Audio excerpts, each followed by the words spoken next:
Chapter 3. It's easy to tell when it's winter in Wyoming. There is snow on everything. The trees, the houses, the roads, the fields, and even the people, if they stay outside long enough. It's not a dirty snow, it's a clean, soft snow that rests like a blanket over the entire state. The air is clear and crisp, and the rivers are all frozen. It's fun to be outdoors and see the snowflakes float down past the brim of your hat and hear the squeak of the fresh powder under your boots. Winter in Wyoming can be the most beautiful time of the year, if you're ready for it. Little Willie was ready. He had chopped enough wood, they would not be cold. He had stocked enough food, they would not go hungry. He had asked Lester at the general store how much food Grandfather had bought last year. Then he had purchased the same amount. This wouldn't be more than enough because Grandfather wasn't eating very much these days. The coming of snow as early as October also meant the coming of school, but little Willie didn't mind. He liked school. However, his teacher, Miss Williams, had told Grandfather once, "As far as I'm concerned, that boy of yours just asked too many questions." Grandfather had just laughed and said, "How's he going to learn if he don't ask?" Then later, Grandfather had said to little Willie, "If your teacher don't know, you ask me. If I don't know, you ask the library. If the library doesn't know, then you've really got a good question." Grandfather had taught little Willie a lot. But now, little Willie was on his own. Each morning, he would get up and make a fire. Then he would make oatmeal mush for breakfast. He ate it.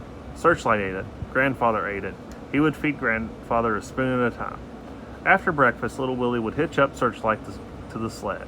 It was an old wooden sled that Grandfather had bought from the Indians. It was so light that little Willie could pick it up with one hand, but it was strong and sturdy.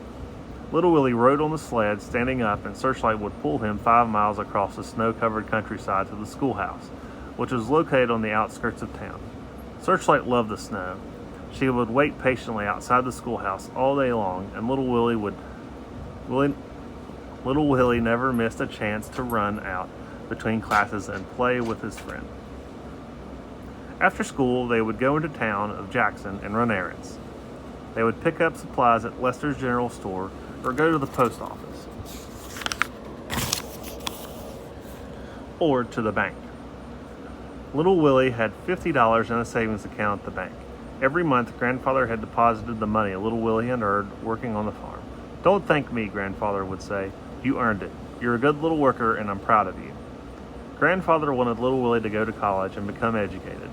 All little Willie wanted to do was grow potatoes, but he respected his grandfather enough to do whatever he said.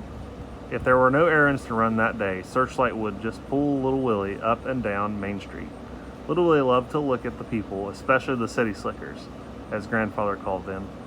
"Why, they don't know a potato from a peanut," Grandfather said, and their hands were as pink and soft as a baby's. You couldn't miss the city slickers.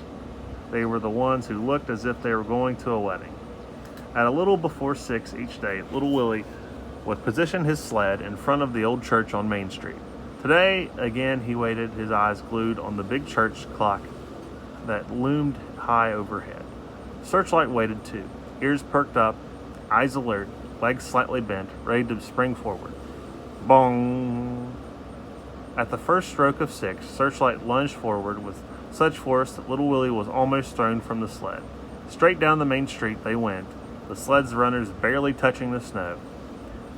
They were one big blur as they turned right onto North Road, and they were almost out of town before the church clock became silent again. "Go, Searchlight, go!" little Willie's voice sang out across the snowy twilight. And did Searchlight go?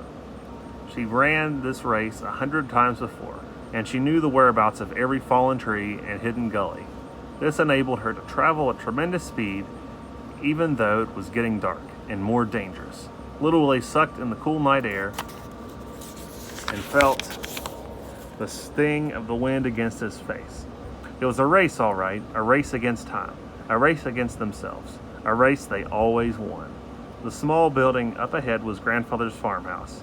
When Searchlight saw it, she seemed to gather up every ounce of her remaining strength. She forged ahead at such speed that the sled seemed to lift up off the ground and fly. They were so exhausted when they arrived at the house but neither of them noticed the horse tied up outside. Little Willie unhitched Searchlight, and then both of them tumbled over onto their backs in the snow and stared up at the moon. Searchlight had her head on one paw, Little Willie's chest, and was licking the other side of his chin. Little Willie had a hold of Searchlight's ear, and he was grinning. The owner of the horse stood on the front porch and watched them, tapping his foot impatiently.